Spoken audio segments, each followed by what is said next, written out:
Yuk jadi bagian dari dakwah kami. Dukung operasional dakwah dan sosial kami, raih pahala amal jariah yang terus mengalir sampai hari kiamat. Assalamualaikum warahmatullahi wabarakatuh. Alhamdulillah, tidak akan pernah berhenti lisan kita selalu memuji dan memuja Allah. Dan sebagai seorang muslim, seringkali kami ingatkan, dua susunan kata ini kita yakini sebagai kalimat syukur. Berterima kasih kepada Allah subhanahu wa ta'ala atas segala nikmat yang Allah limpahkan kepada kita, dan itu sangat tidak terbatas. Sebagaimana Allah berfirman, wa in ta'uddu ni'matullahi la tuhsuha. Kalau kalian ingin benar-benar menghitung nikmat-nikmat Allah, maka kalian tidak akan mampu menghitungnya. Karena mulai dari titik sperma yang sekian miliar itu, kita dipilih untuk bisa tersentuh dengan sel telur, akhirnya dipilihlah kita dengan fisik yang sekarang ini untuk lahir dan mengemban tugas sebagai khalifah, terusan atau penerus estafet dari ayah kita semua Adam alaihissalam, dan juga menjalankan syariat dan perintah Allah subhanahu wa ta'ala sampai akhirnya semua fasilitas tubuh kita, mata melihat, telinga mendengar, tangan menjamah, kaki melangkah, dan semua yang ada sistem pencernaan, sistem pertahanan, semua ini dan fasilitas di luar tubuh kita. Ada air, ada udara, ada api, apa saja yang akhirnya menjadi fasilitas yang kita bisa gunakan. Allah subhanahu wa ta'ala memerintahkan kita semua itu untuk boleh dinikmati demi untuk ketaatan kepadanya, dan juga tentunya kita syukuri. Dan susunan dua kata ini alhamdulillah adalah kalimat syukur yang sangat luar biasa, mulia dan mudah untuk dilakukan. Termasuk kita bisa hadir bersama-sama sholat berjamaah di masjid ini, dan juga kita menghadiri majelis ilmu setelahnya. Ini sebuah nikmat yang harusnya kita syukuri dan kita pertahankan. Alhamdulillah. Selanjutnya kita panjatkan salam hormat kita kepada manusia yang telah membawa kepada kita syariat Allah subhanahu wa ta'ala. Manusia yang paling sempurna jalur nasabnya, ilmunya, fisiknya, imannya, dan sebaik-baik suri tauladan. Allah memerintahkan kita untuk menjadikan beliau sebagai suri tauladan dan mengucapkan salam hormat kepadanya dijadikan sebagai ibadah. Maka sangat wajar sebagai seorang muslim setelah memuji Allah alhamdulillah kalau kita selalu mengucapkan salawat dan taslim kepada Nabi besar Muhammad sallallahu alaihi wa ala alihi wa sahbihi wasallam. Seperti biasa bagi ikhwan dan akhwat yang sudah biasa hadir, di pekan ketiga kita ada inspirasi hijrah. Dan tujuannya sudah kita tahu sama-sama kalau yang ikut dari awal, agar kita bisa melihat dan melirik bagaimana saudara-saudara kita yang dulunya mungkin jauh dari agama atau masih terlibat dalam pelanggaran agama, kemudian mereka mendapatkan hidayah. Lalu kemudian bagaimana mereka bisa istiqomah mempertahankan iman mereka, dan kita harap tentunya bertahan sampai meninggal dunia dalam keadaan iman dan Islam yang benar. Nah ini tujuan kita menyampaikan, dan sudah pernah kami sampaikan, inspirasi hijrah ini memang sudah bukan asing ya. Bagaimana Nabi SAW menyambut para orang-orang yang datang untuk masuk Islam dan hijrah meninggalkan masa lalu mereka. Baik itu dari kekufuran kepada keimanan, atau dari masa lalu yang kelam. Sebagaimana Nabi SAW mengatakan, Al-muhajiru man hajara ma haramallah. Orang yang hijrah adalah salah satunya orang yang meninggalkan apa yang telah Allah haramkan. Jadi hijrah dari keterpurukan iman kepada kesempurnaan iman, dari maksiat kepada ketaatan, itu juga hijrah. Maka Nabi SAW sangat menyambut semua ini dan merespon mereka, memberikan mereka peluang untuk justru hadir bersama dengan orang-orang yang beriman dan beramal soleh sebelumnya. Jadi ini tujuan kita teman-teman sekalian, sehingga kita tidak monoton selalu ada kajian saja, kajian ilmiah, tapi kita juga coba mengorek dari teman-teman kita yang sudah hijrah. Dan insya Allah cukup banyak ya yang kita dapatkan komen-komen dari teman-teman yang hadir dan nonton juga, ternyata mereka merasakan manfaatnya banyak. Oleh karena itu kita lakukan ini sebulan sekali, dan insya Allah pada hari ini kita sudah kedatangan tamu mungkin tidak asing buat antum semuanya. Tapi insya Allah kita tetap minta beliau untuk memperkenalkan diri dulu, namanya, umurnya, kemudian status keluarganya, baru kemudian kita lebih jauh untuk mengenal beliau pribadi. Tafadhal akhi. Bismillah. Assalamualaikum warahmatullahi wabarakatuh. Waalaikumsalam warahmatullahi wabarakatuh. Alhamdulillah wassalatu wassalamu ala Rasulillah. Sebelumnya jazakallah khairan Ustaz sudah mengundang ke sini, kepada tim KHB juga, kepada Nurul Iman juga. Semoga yang saya sampaikan bermanfaat. Nama saya lahir Muhammad Kausar Hikmat. Mungkin orang taunya Uki ya di pekerjaan lamanya. Alhamdulillah umur saya sudah 43 sekarang. Istri 1 dan anak alhamdulillah 4. Tapi Allah wafatkan 1. Sejauh itu.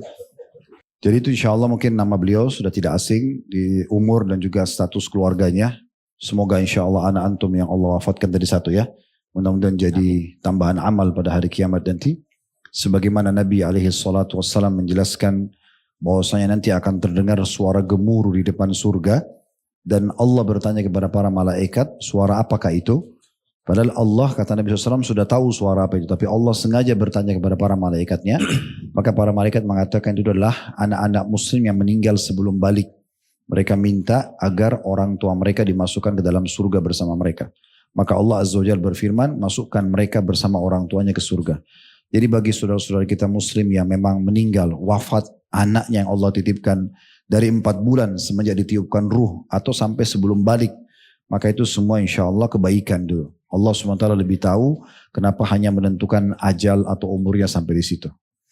Baik, mungkin ikhwah dan akhwat kita di sini, Akhi Uki mau lebih jauh mengenal. Mungkin juga sudah ada yang mengikuti cerita hijrah antum ya. Tapi karena memang acara kita ini inspirasi hijrah, mungkin perlu ditahu background ya. Lalu antum, seperti sudah tidak asing antum dulu sebagai seorang musisi. Nah, seperti apa ini ceritanya nih masalah musik nih? Apa memang itu hobi dari kecil atau memang itu adalah kegemaran keluarga atau apa yang kira-kira ceritanya seperti apa? Oke. Mungkin semua awalnya tuh waktu sempat tinggal di Australia waktu itu karena bapak kerja di sana juga ya. Di tahun berapa itu? Itu tahun 89 berangkat, pulang tahun 993. Dan ketika itu juga waktu berangkat ke Australia juga, insya Allah ya kita agak susah juga untuk kalau kita dari sudut pandang agama untuk bisa, bahkan di area saya itu nggak ada masjid waktu itu tahun 89 ya. Jadi sangat jauh dari agama. Tinggal di sana selama 4 tahun. Tapi lingkungannya itu tahun 90-an tuh sangat kental dengan musik di Australia. Pokoknya di dunia itu masih SD berarti ya? Itu SD kelas 2 gitu. Jadi di sekolah pun juga mulai dari gaya berpakaian kita udah kayak musisi, udah mulai dengerin lagu tuh di situ. Kakak saya juga senang musik, semua keluarga. Walaupun bapak sama ibu itu nggak begitu tertarik terhadap musik, cuma mereka senang gitu. Cuma yang bikin tertariknya pada saat itu adalah lingkungan, teman-teman, gaya hidup, segala macam. Setelah itu pulang ke Indonesia, masuk SD, di situ juga masih diterusin. Nyampe di Indonesia juga masih happening. Maksudnya juga tuh. Nyambung SD-nya nih, dari Australia pindah. Dari Australia pulang kelas 6 SD. Nyampe di sini nyambung kelas 6 SD. Nah puncaknya di SMP. Begitu mulai balik, biasanya kan laki-laki itu senang perhatian gitu ya, dan pada saat itu memang yang kelihatan keren, kelihatannya menarik itu adalah pemain band gitu, lingkungan. Dan sejak kelas 1 SMP itu pertama dibeliin gitar sama bapak bilang ada dari jalur kakek juga suka main kecapi dulu gitu, mungkin ada bakat. Dari situ mulai belajar gitar dari SMP, mulai ngeband dari SMP. SMA udah mulai kerja main di klub-klub malam. Itu yang kita manggung jam 12 malam gitu ya. Itu SMA kelas 2 itu sampai ibu kesel, gitar tuh disembunyiin. Kamu belajar dulu, jangan dulu cari duit segala macam gitu. Tapi karena ya gitu, melawan orang tua, kita tetap bawa, tetap manggung. Saya ingat banyak sekali orang tua jadi berantem gara-gara itu gitu. Di masa itu pelaksanaan agama sudah berjalan, kayak sholat 5 waktu misalnya? Alhamdulillah kalau sholat, alhamdulillah ibu saya yang sangat-sangat push untuk jaga gitu ya. Dari sisi sholat 5 waktunya, alhamdulillah jalan. Berarti sholat isya dulu baru ke klub malam gitu? Kan jaga sholat 5 waktu kan? Nah Ustaz, jadi iya ada yang tanya, ada musolanya katanya. Masya Allah, jadi kadang-kadang kita itu benar, sebagian teman juga ada satu yang waktu itu di band yang dia juga sholat. Jadi memang kita sholat bareng-bareng Habis itu kita manggung. Dan anehnya kita nggak ngerasa nggak ada kecanggungan gitu ya. Habis sholat langsung manggung di tempat orang yang maaf mabok gitu ya. Kayak yang biasa-biasa aja gitu. Nah kita jalanin itu. Tetap ibu juga sampai ya mendatangkan guru ngaji segala macam. Cuma agama pada saat itu ya hanya semacam kewajiban aja mungkin ya. Nanti beres sholat udah buru-buru banget. Intinya berarti pada saat itu bermain band juga dan tetap agama dihadirkan oleh ibu ya. Diingatkan sholat gitu, guru ngaji segala macam. Itu di SMA? Itu SMA. Nah semenjak waktu masuk kuliah itu saya ingat semester 1 tuh mau masuk UAS sambil ditelepon manajer, ini jadwal rekaman sekarang. Tinggal pilih mau terus sekolah atau udah tinggalin. Jadi saya tinggalin UAS, cabut ke Jakarta, rekaman juga di Bandung, semenjak itu pergi gitu. Nah itu juga ibu juga agak marahnya di situ juga sih. Ya banyak permasalahan ya pada situ. Sampai nggak pulang-pulang sebulan. Nggak pulang-pulang sebulan. Tapi ibu sama ayah sekarang masih ada ya? Alhamdulillah masih ada. Oke. Masih bisa minta maaf tuh? Sangat sudah ya udah. Ya memang banyak berhutang minta maaf sama mereka ya. Okay. Kalau kita berkaca pada apa yang terjadi dulu gitu ya. Alhamdulillah setelah jalan di Jakarta udah itu kadang-kadang nggak pulang sebulan sampai akhirnya merantau di Jakarta, uang belum dapat. Jadi sempat telepon ibu waktu itu, minta pulsa segala macam. Apa mamah bilang, mau jadi apa? Karena pada saat itu musisi itu bukan yang, kalau mungkin sekarang zamannya YouTube, zamannya orang bisa nyari uang di musik itu dengan gampang. Pada saat itu masih emang mau jadi apa gitu, jadi musisi nggak akan menghasilkan apa-apa gitu. Tapi karena pengen harus dari. Berarti ibu tegur itu karena masalah income, belum kepada hukum agama ya? Belum. Oke, terus? Belum. Maksudnya jadi karena itu karena kita kan sehari-harinya lihat orang-orang terkenal, lihat band-band terkenal, sebenarnya pengen seperti mereka gitu ya. Itu aja yang dikejar. Ya, setelah itu jalan dari tahun 2020 itu udah kontrak, dan baru keluar 2019 dari tahun 2000 ya. Kurang lebih seperti itu sih perjalanan singkatnya. Tahun 2000 itu pertama kali keluar album. Berarti bukan 2020 ya? Tadi bukan, salah. Tadi dari tahun 2000 itu album pertama. Terakhir keluar 2019. Gitu. Singkatnya seperti itu sih, Stan. Jadi itu sudah kuliah berarti gak dilanjutin? Kuliah gak dilanjutin, Stan. Terus waktu itu jadi keluarga tetap tinggal di kota yang berbeda, orang tua? Di Bandung. Karena waktu semenjak ada keluar album tuh lebih sering di Jakarta. Walaupun kadang-kadang pulang ke rumah, tapi karena kita sibuk tur gitu ya. Jadi mungkin sebulan juga mungkin cuma 2-3 kali ke rumah gitu. Sampai 2019. Terus antum tinggalkan tuh? Alhamdulillah menikah tuh 2008, Ustaz. Tapi 2006 tuh udah pindah ke rumah sendiri gitu. Di Bandung juga walaupun gak ditinggalin tapi di Jakarta. Jadi 2006 udah keluar rumah. Itu juga mungkin utang berminta maaf sama ibu juga karena kadang keluar rumahnya gak bilang-bilang punya rumah gitu. Jadi langsung main cabut aja gitu. Setelah itu banyaknya di Jakarta gitu. Sampai tahun 2016 itu awal titik pertama mikirin agama. Walaupun semenjak dari SMP itu memang senang sama agama. Bacaannya tuh kayak dulu tuh dialog dengan jin muslim gitu. Terus Dajjal keluar dari segitiga bermuda itu buku-buku yang kita konsumsi dulu. Oh, tanda-tanda hari kiamat. Itu banyak sekali karena kakak juga suka. Jadi kita suka baca-bacanya yang Tidak dijadikan lagu tuh. Gitu. Jadi tapi ada ketertarikan pada saat itu sama agama tuh selalu ada. Dengan teman, dengan bapak sendiri sering berdebat tentang agama, tentang hal-hal yang saya ingat waktu SMP itu sering ngebahas tentang rokok karena mereka semua ngerokok kecuali saya gitu. Jadi sering hal-hal seperti itu di meja makan tuh sering jadi perdebatan gitu. Kita masuk ke tahun 2016 nih. Tadi antum bilang mulai tersentuh sisi agama. Apa sebabnya? Umroh, alhamdulillahnya. Umroh. Awalnya tuh gara-gara Dari istri ngajak umroh.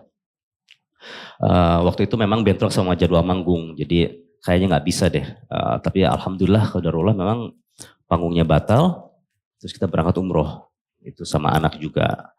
Nah di sana tuh mulai tuh banyak pertanyaan, maksudnya kan dari mulai sholat juga berbeda-beda kita lihat, terus tentang di sana pun juga ada ustadz-ustadz yang dari jamiah, tapi belum ngebahas tentang agama lah di situ.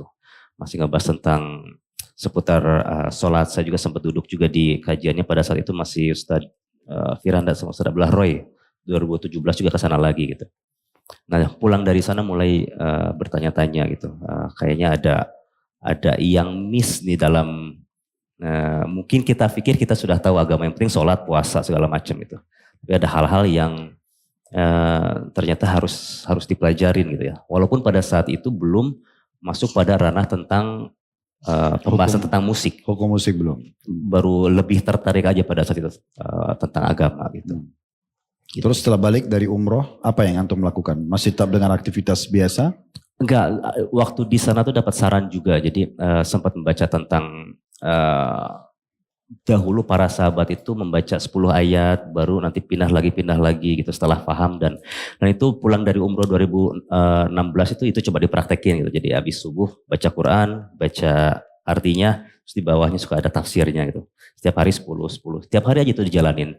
Dan itu baru pertama kali tamat Quran selama mungkin setahun lebih gitu ya, dengan baru baca artinya gitu. Kalau dulu kan kita cuma baca Quran. Itu program sendiri atau bersama istri tuh? Sendiri. Jadi pagi-pagi suka menyendiri dulu baca-baca, dan ya itu seringkali suka ada komentari di bawahnya tuh. Itu kembali lagi kepada yang halal itu jelas, yang haram itu jelas, dan dia selalu balik ke sana gitu. Jadi sering banget baca hadits ini tuh gitu.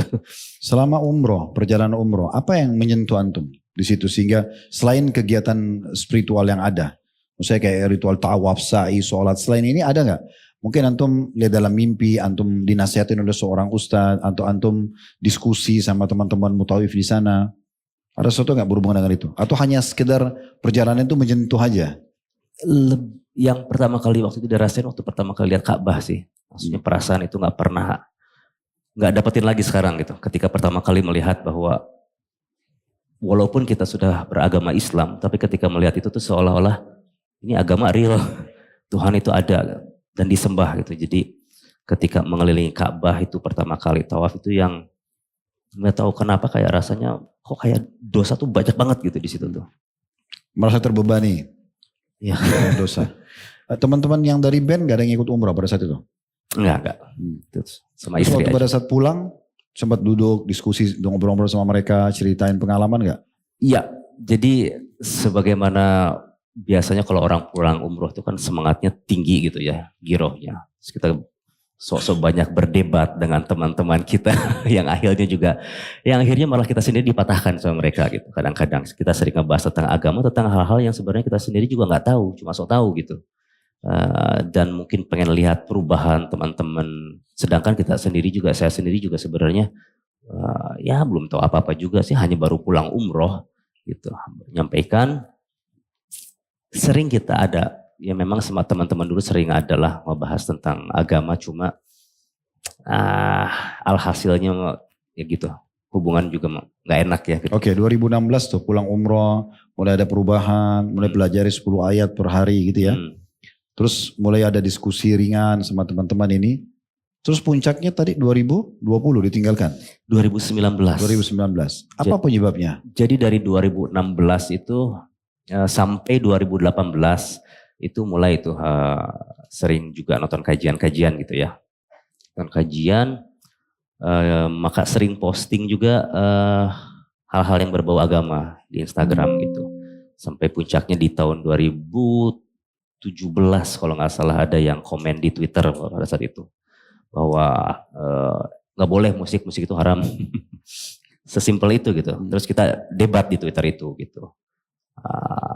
Nggak tahu kenapa malamnya saya hapus komen-komen saya gitu, kok kayaknya saya ngomong kayak orang sok tahu gitu. Nah, terus mulai berpikir. Artinya dia mengatakan itu tidak boleh, antum masih mendebati kalau itu boleh gitu. Iya. Dengan perasaan sendiri. Yang antum hapus komen antum atau komen orang itu? Anak ngapus sendiri. Komen antum. Iya. Karena merasa apa? Bersalah. Berbicara tanpa dasar. Gitu. Jadi dihapus.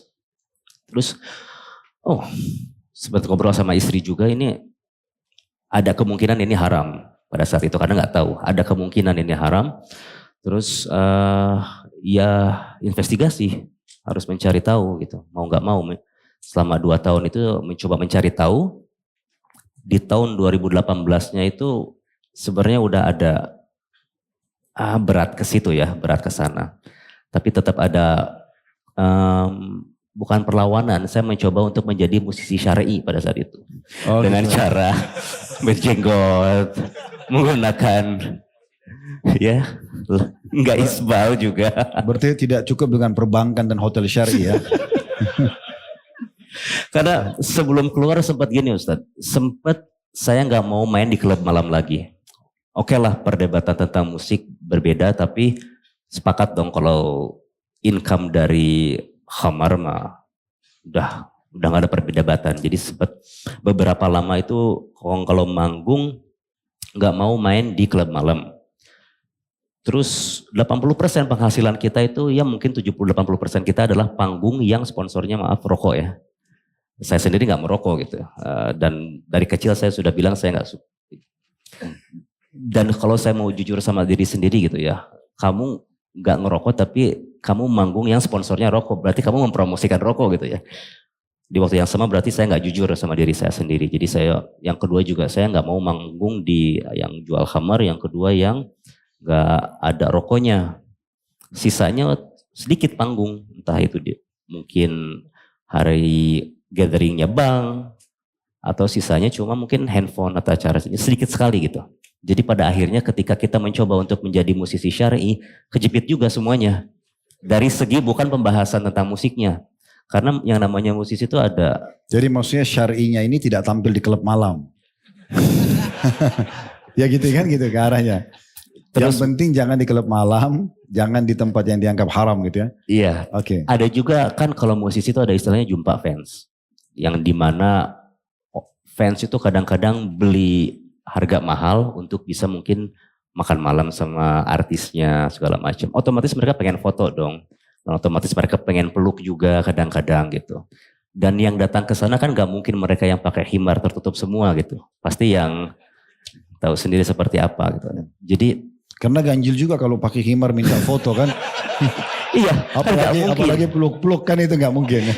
Maksudnya ya itulah, ya, maksudnya kita nggak bisa gitu mencoba untuk menjadi musisi syar'i itu pada akhirnya akan kejepit dari segala sisi. Terus saya berpikir, aduh jangan dulu ngomongin tentang hukum musiknya deh. Bahkan suka berandai-andai seandainya musik halal yang kayak gini-gininya pun juga urusannya panjang. Nah setelah mulai mempelajari, jadi sebelum waktu keluar itu belum keluar total, maksudnya teman-teman tuh masih yang silahkan pikirin dulu, nanti kalau masuk silahkan masuk lagi, yang penting mungkin kamu butuh liburan. Nah di jeda-jeda itu mempelajari, ternyata jatuhnya bukan hanya kepada perkara. Ini masih 2018 ya? 18 ini puncaknya. 2018 sudah mulai mengaji, ternyata perkaranya bukan hanya pada perkara haramnya musik, tapi jatuh udah mulai ke arah syirik, Ustaz. Kadang-kadang ada lirik yang kita bersumpah untuk pada seorang wanita, misalnya juga ada lirik, mungkin ada yang tahu, aku hidup untukmu, aku mati tanpamu, kata-kata seperti itu. Ada juga itu yang sudah ditinggal ya. Ada juga istilahnya kalau misalnya kita mau manggung itu kita mendatangkan pawang hujan, itu udah sangat ma'ruf lah kalau di kita gitu. Dan ketika kita cek sound, hujan, ini bentar lagi harus udah pulang, bentar dulu lagi diturunin dulu hujannya pawangnya gitu. Ketika malamnya manggung, hujan juga, kadang-kadang kita suka bercanda gitu, pawangnya kurang jago gitu. Dan pawang itu kalau misalnya berhasil baru dibayar, kalau nggak berhasil nggak dibayar. Maksudnya sebegitu bodohnya kita kalau sekarang lihat ke belakang itu gitu. Alhamdulillah Allah keluarkan. Selain daripada itu tadi, kalau pawang hujan, kesyirikannya ada yang lain?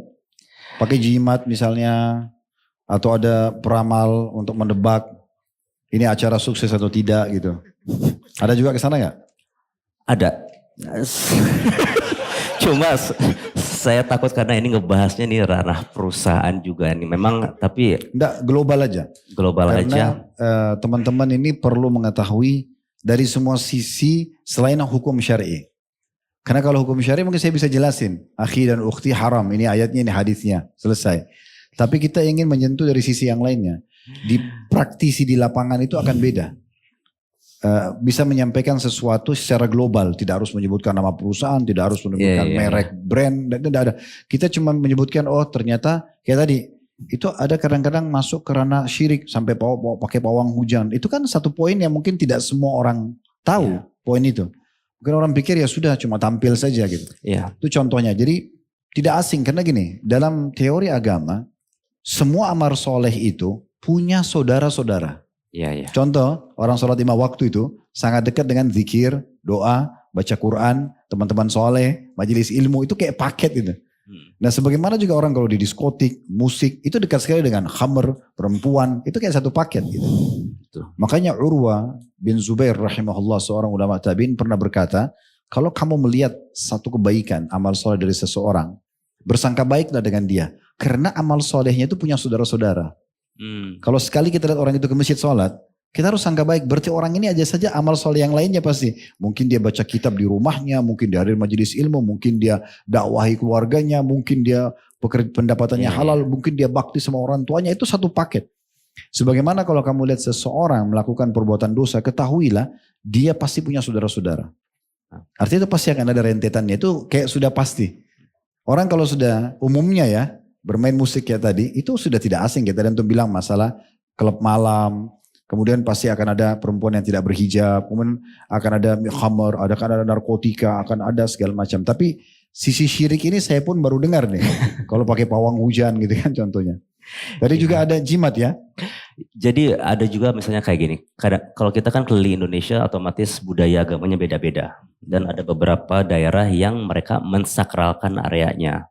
Yang dimana kalau kita mau ke sana ada kasarnya istilahnya permisi dulu. Gitu. Jadi ada beberapa daerah yang pernah saya manggung, sebelumnya merekanya ada ritual semacam itu. Kenapa? Antum diajak nggak dalam ritual? Enggak, tapi kan kalau kita nggak bikin acara di sana, maksudnya itu nggak terjadi. Cuma kita hanya lihat aja dari jauh gitu. Yang ngapain sih? Ya mereka. Karena biasanya beberapa daerah itu menarik tuh. Beberapa daerah itu justru tamu disuruh ikut dalam ritual itu.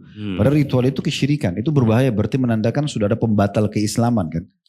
Nah itu taubatnya itu harus dengan syahadat lagi tuh. Kayak misalnya dia kasih sesajen nih. Lalu kita disuruh ikut. Kita seakan-akan pamit juga nih sama penjaga tempat. Nah itu kan sudah syirik tuh. Itu berbahaya sekali kan. Nah itu bisa masuk ke bab yang kita pun sebenarnya sudah terbatalkan keislaman. Makanya Syekh Islam Ibnu Taimiyah rahimahullah. Beliau itu hampir setiap hari sering ngulangin syahadat. Dijadikan kayak wiridnya beliau.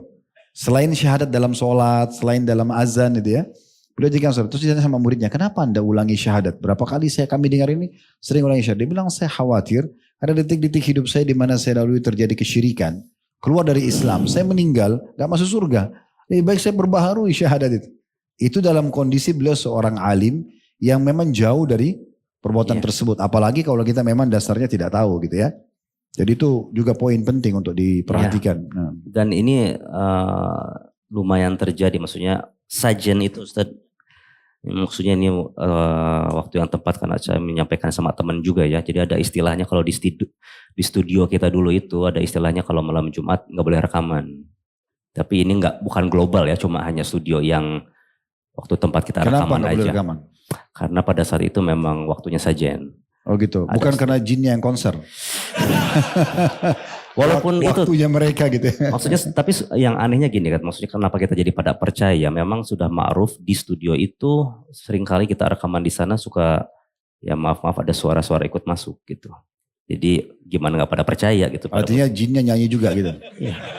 Nyanyi juga? Iya. Nyanyi itu. Antum nggak pernah tahu itu kan? Nah harus dari beliau ini baru tahu. Dan ya berarti terdengar suaranya. Teman-teman band saya sendiri sih tahu. Pakai bahasa Indonesia juga? Iya. Berarti jin dari Jawa dong itu, dari Indonesia.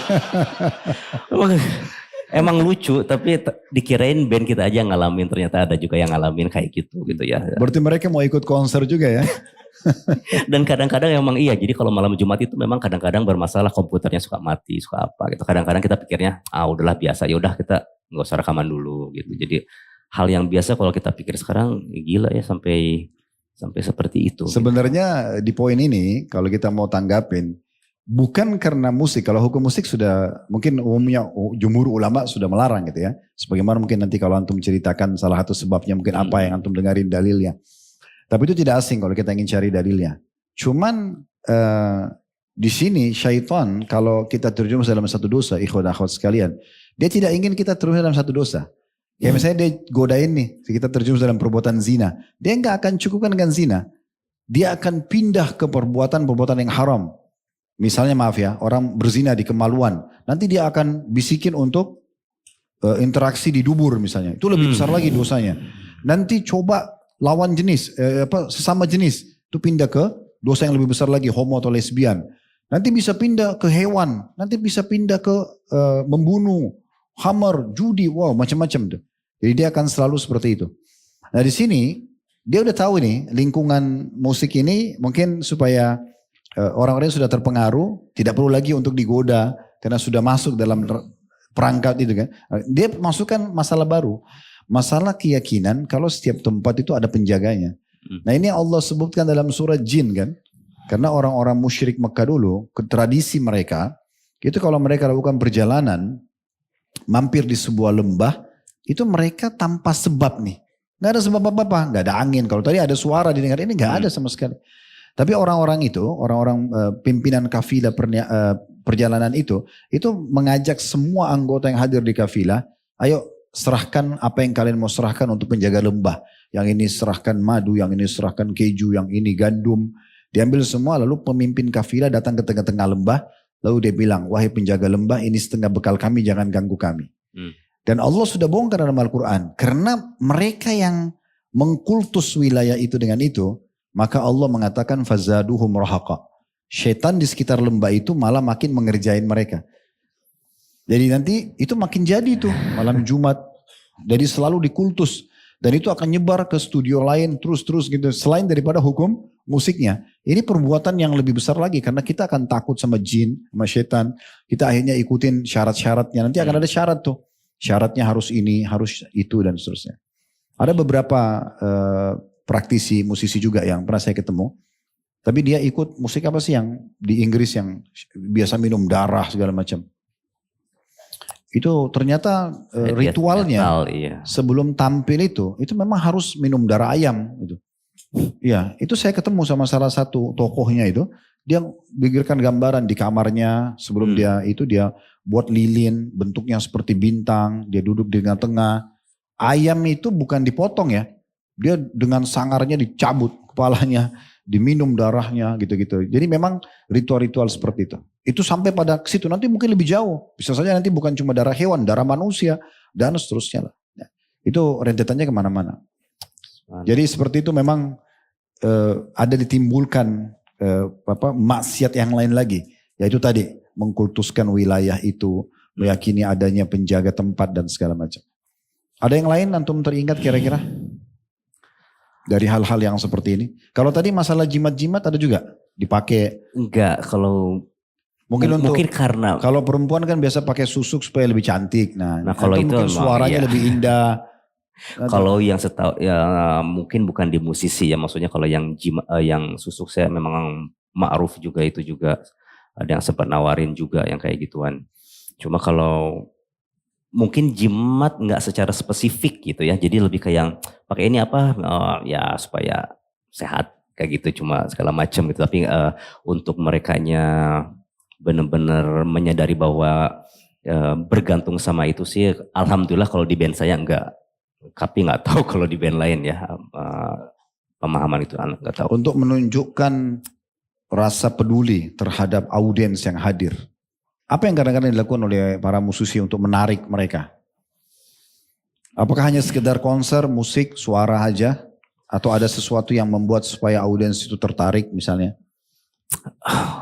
Itu kan maaf ini, seperti informasi yang saya pernah dapatkan data-data di Amerika gitu kan. ini di sana ya informasinya. Jadi kayak memang mereka itu ada yang dia bersedia untuk homo sehingga akhirnya audiensnya itu seperti dikasih respon karena kan merasa ini mahal gitu bagi dia. Atau kalau perempuan tuh lesbian atau apalah ya dan segala macam. Nah ini hal-hal seperti ini juga ada gitu. Apakah antum pernah dengar ini seperti ini? Kalau di band saya sih sejauh ini enggak ya, enggak sampai. Enggak harus di band antum. Maksudnya secara umum kita mau mendapatkan data apa itu benar gitu seperti itu ada. Rela gimana kayak menyerahkan, yang saya tahu mungkin gini, mereka lebih rela untuk netral terhadap segala sesuatu karena otomatis kan harus menarik audiens yang panjang gitu ya. Baik itu dari segi agama, dari segi politik, ada yang benar-benar harus mengorbankan supaya dia berada di posisi netral gitu. Ya di situ juga saya lihat banyak mungkin pengorbanan agamanya ya gitu. Mungkin bisa jadi dia mempunyai suatu pemahaman, tapi kalau pemahaman itu dibuka ke publik, otomatis akan ya di dislike segala macam. Jadi secara nggak langsung ya itulah yang mereka mungkin korbankan. Oke, sekarang titiknya di 2018 yang antum berpikir untuk meninggalkan. Apa puncaknya itu? Yang membuat antum tiba-tiba berpikir kayaknya ini haram, ini nggak boleh, saya mau tinggalkan. Terakhir manggung itu waktu itu tahun baru di Ancol itu sih puncaknya. Waktu itu memang kalau panggung tahun baru tuh kacau brutal ya Ustadz ya. Dan biasanya kalau kita manggung tahun baru itu kita nggak bisa keluar kan setelah tahun baru. Kacau itu kacau brutal ini apa nih kan? Apa mesti yang masalah di situ? Saya kasih gambarannya ya. Waktu itu global saja kira-kira.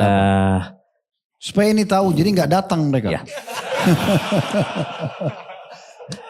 Jadi terakhir 2018 waktu itu manggung. Jadi waktu dulu kita tahu dari tahun 2017 itu sempat manggung di Ancol, tapi kita nggak bisa keluar karena penuh. Jadi tahun 2018 ketika kita manggung, strategi kita adalah kita keluar waktu subuh, biasanya sepi itu. Nah jadi pas manggung 2018, kita manggung. Manggungnya pagi? Jam 12, sebelum perubahan tahun. Di mana itu pada... malam ini ya, oke. Malam biasa dan manggung itu biasanya pada mabok segala macam. Nah setelah turun panggung, puncaknya itu ketika mau tahun baru disuruh naik, ayo naik Ki, apain?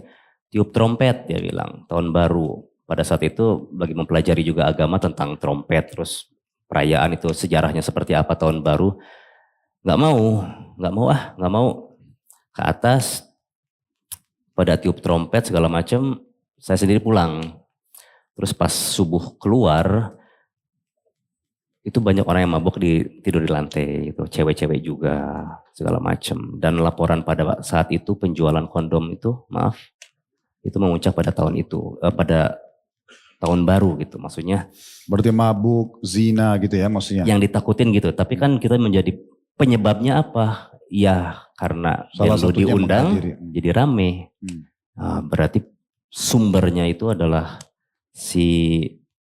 apa yang diiklankannya itu gitu. Terus saya berpikir ketika kita mau manggung di klub malam atau di acara rokok, kok mereka nggak pernah mengiklankan yuk mabok malam-malam bareng-bareng atau yuk ngerokok bareng-bareng, tapi band atau enggak ya kita dijadikan sosok untuk menarik orang. Kita azannya mereka gitu. Nah itu yang membuat yang kayaknya udah cukup gitu. Nah alhamdulillah sewaktu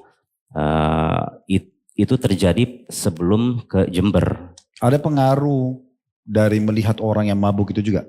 Kan orang pada tadi bergelepar gitu. Ada itu menyentuh juga nggak secara jiwaan? Kok sampai seperti ini ya gitu? Ada satu yang menyentuh tuh waktu itu saya inget banget waktu manggung di Jogja.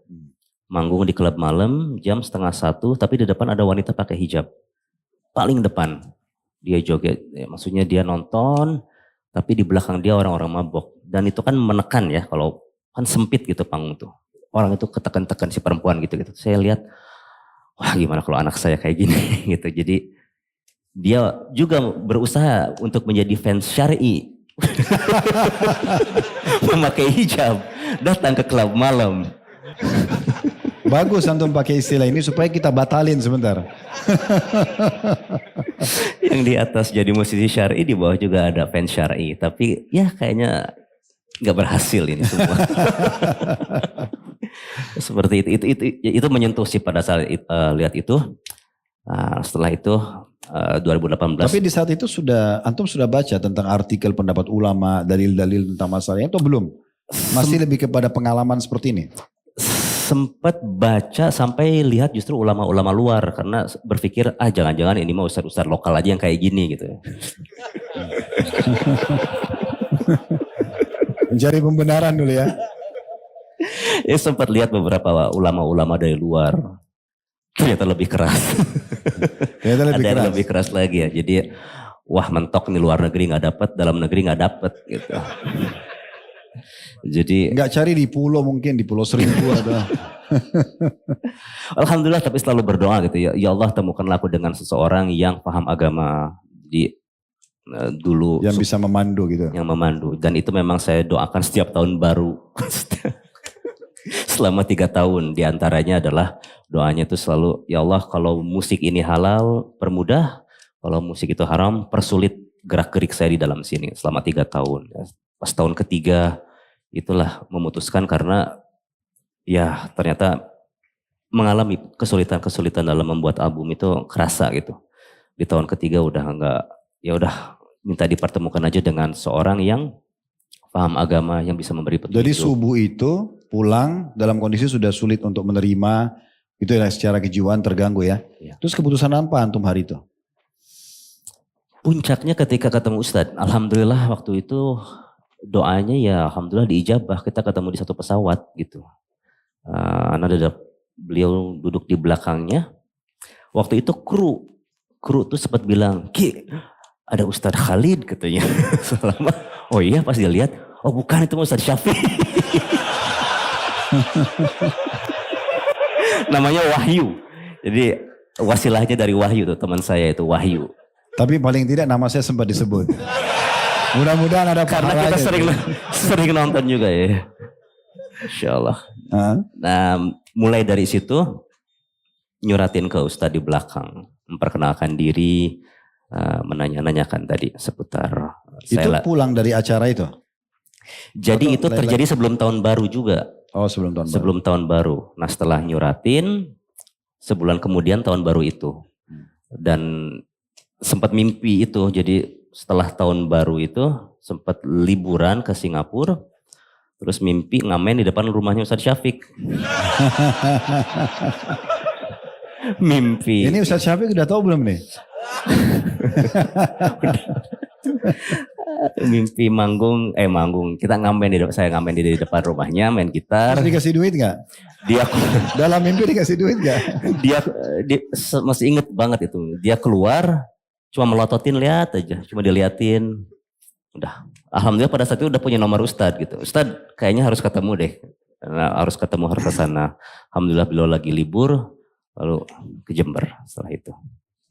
Setelah itu sih di sana udah beres semuanya dah. Gimana sama teman-teman grup ini? Kaget. Artinya langsung putusin, saya mungkin keluar segala macam. Iya. Terus mereka tanya. Gimana Ustaz? Mereka bertanya apa sebabnya? Enggak. Karena Ariel tuh tahu kalau Uki punya ada keputusan udah gak usah ditanya-tanya katanya. Dia bilang kayak gitu. Karena urusannya udah agama, udah gak ada ruang untuk berdebat gitu. Apa yang mau diperdebatin gitu di sana gitu. Alhamdulillah. Oke, sekarang setelah mulai itu 2018 ya. Masuk 2019 itu setelahnya itu. Apa yang antum lakukan ya supaya antum bisa mempertahankan? Sekarang kan income antum dari situ kan? Salah satunya ya? Dari tampil tadi? Dulu iya 100% dari sana. Kalau sekarang udah enggak sama sekali. Bukan sekarang. Jadi waktu itu. Sekarang kan antum income dari situ kan? Iya. Sekarang kemudian tahun 2018 itu antum tinggalkan. Ya. Ini kan ada masa transisi nih. Betul. Antum harus tinggalkan income antum, ketenaran antum. Dan akhirnya antum karena agama. Apa yang membuat antum ini bisa menerima itu? Apa yang membuat antum bisa jadi akhirnya, gak apa-apa deh, saya tinggalin aja. Selama 3 hari di Jember itu, alhamdulillah banyak sekali berbicara. Artinya antum sempat ke Jember, tinggal selama 3 hari. Diskusi sama para asatidz dari sana. Di sana ya, sempat ngobrol di sana dengan para asatidz, dengan beberapa murid. Jadi pada saat itu tuh hanya kamar masjid. Ketemu Ustadz, muter-muter ceramah terus tiap hari. Semakin susah gitu. Dan Untuk mencari celah musik syar'inya. Semakin sulit ya. Karena makin terhimpit, makin banyak hujah gitu. dan ya itu salah satunya gitu. Karena berkaca pada 2018 sebelum ke Jember itu kan pagi-paginya Ana sudah alhamdulillah ada pagi-pagi itu ada kajian, malamnya manggung. Pagi-pagi kajian, malamnya manggung. Itu merusak batin. Sempat baca juga gitu ya, yang ada orang itu yang pagi-paginya mungkin Islam, malamnya takutnya udah kufur, ada yang sebaliknya pagi-paginya. Baca itu kayak yang jangan-jangan ini saya gitu, yang seperti ini tuh gitu. Jadi nggak bisa nemu aja gitu pagi-pagi ngaji terus malam main di klub atau manggung itu nggak Artinya hancur. mempertemukan antara agama dengan ini susah ya kondisinya. Karena gini, tadi akan bertemu acara musik dengan mabuk, dengan perempuan, dengan tadi maafan penjualan kondom segala macam dan seterusnya dia. Hal-hal ini akan sulit sekali untuk mencari dia ini ada syar'inya ya gitu. Iya karena gini, yang pertama gini, biasanya kita berpatokan idola kita tuh sama musisi pasti kalau nggak Amerika sama Inggris ya. Maksudnya ketika lihat itu kita lihat memang musik itu buat saya ini ya terciptanya memang untuk orang yang seperti itu gitu. Ketika mau dicampurin sama agama jadi susah ada pertempuran dalam batinnya gitu kalau dia mau jujur gitu ya. Pasti mengalami kesulitan. Mau kita manggung jam 1 malam subuhnya mau gimana, terus ikhtilatnya mau kayak gimana, terlepas dari pembahasan tentang hukum musiknya, tapi gaya hidup musik itu buat saya sendiri nggak cocok untuk. Tadi yang Anton bilang pagi taklim malamnya tampil lagi manggung lagi ini itu sebelum kejadian tahun baru itu? Sebelum. Enggak, kita bicara sekarang setelah tahun baru. Setelah. Dan itu kan sudah mulai tinggalin tuh. Tadi teman-teman di grup band sudah paham, udah oke lah, gak usah diskusikan masalah agama. Apa yang Antum lakukan di saat itu? Kan ini sebuah transisi nih, pindah dari sebuah ketenaran, sebuah income, pindah ke masalah yang Antum sudah merasa dari pengalaman spiritual beberapa hari, berapa tahun itu kan, kayaknya gak bisa ketemu nih.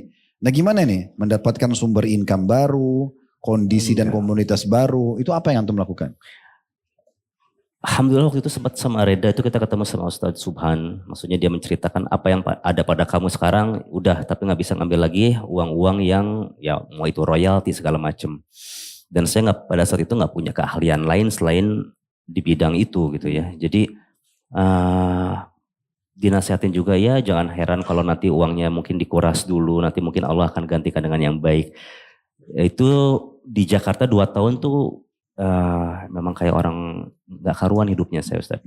Kesana kesini ke majelis taklim, sempat kesini juga disambut sama Deni juga di sini, alhamdulillah. Tapi nggak karuan hidupnya selama 2 tahun itu.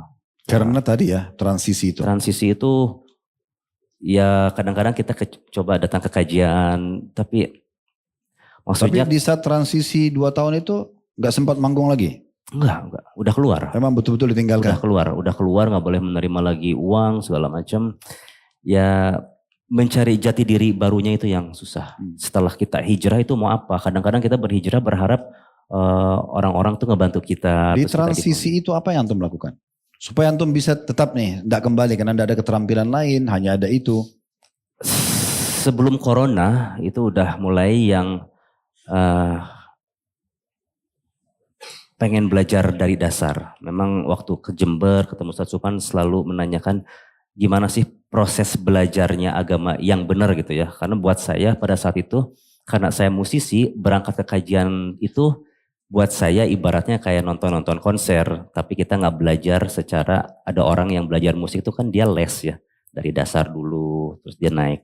Nah buat saya pada saat itu pergi bolos nggak nempel aja gitu. Jadi minta saran juga kepada Ustadz. Saya pengen belajar agama. Yang intens. Yang intens, yang tadarruj. Mulai dari situ lah, mulai disaranin seperti apa belajarnya.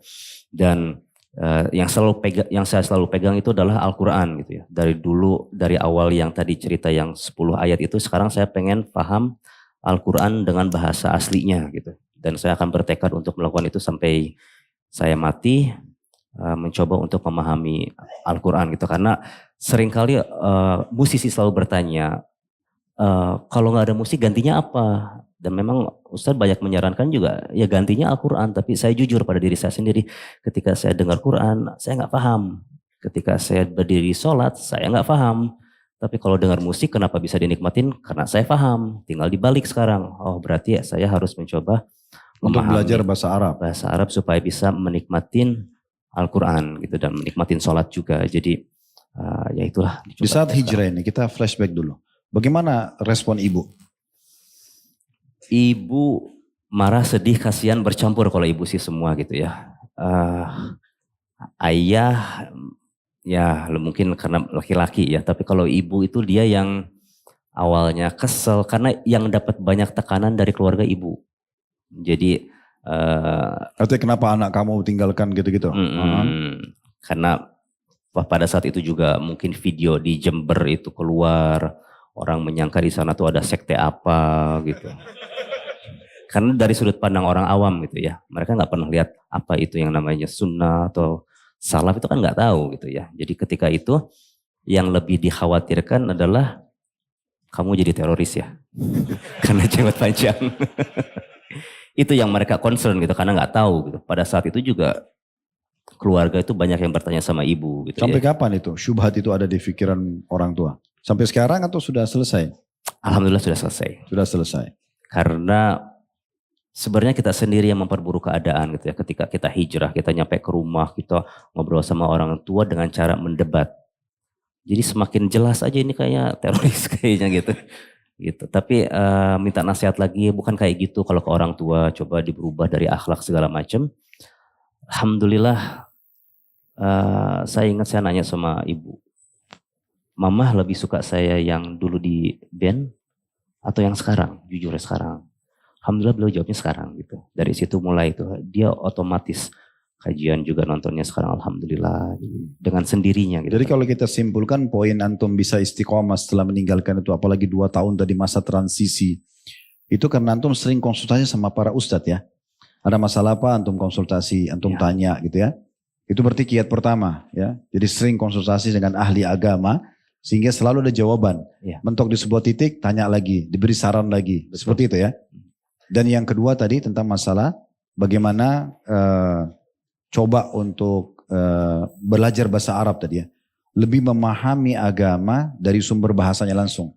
Kayak Al-Quran, kayak hadis begitu ya. Betul. Ya, berarti memang itu juga poin lebih mendalami agama, tapi bukan hanya sekedar hadir ta'lim seperti ini. Tapi bagaimana pribadi sendiri kalau lagi sholat, baca ayat, baca zikir, ruku, sujud itu bisa paham artinya. Seperti itu ya. Ya. Baik. Ala kulli hal, alhamdulillah kita sudah dengarkan ya sekelumit kisah beliau, tentunya dengan umur 43 tahun tadi ya. Kita kalau mau simpulkan 43 tahun dalam 40-50 menit itu kan tidak mungkin ya. Tapi secara global alhamdulillah kita sudah bisa tangkap pesannya. Bagaimana kehidupan sebelumnya, bagaimana hijrah sebabnya, dan juga akhirnya bagaimana bisa istiqomah. Dan tentu kita sedang mengambil pelajaran dari figur saudara Uki, Uki gitu kan. Ini kita sedang tidak menyinggung siapapun ya. Jangan sampai nanti acara seperti ini dianggap oh ini berarti sedang menyinggung semua musisi. Itu gak ada hubungannya. Ya, kita sedang berbicara tentang beliau pribadi. Kita ingin tahu apa sebab secara pribadi hijrah. Sebabnya apa? Merasa itu tadi tekanan-tekanan yang ada dari semua sisi. Keadaan-keadaan yang tidak mendukung. Dan sulit sekali untuk menjadi musisi syar'i. Ya. Ya. Karena memang tidak bisa ketemu. Seperti itu gambarannya. Terima kasih jazakumullah khair. Terutama kepada Akhuki dan semua tim yang sudah datang. Dan semua ikhwan dan akhwat yang sudah datang. Semoga bisa diambil manfaat. Ada benar dari Allah. Kalau salah dari kami berdua. Tolong dimaafkan. Subhanakallahumma bihamdika. Asyhadu an la ilaha illa anta astaghfiruka wa atubu ilaik. Wassalamualaikum warahmatullahi wabarakatuh.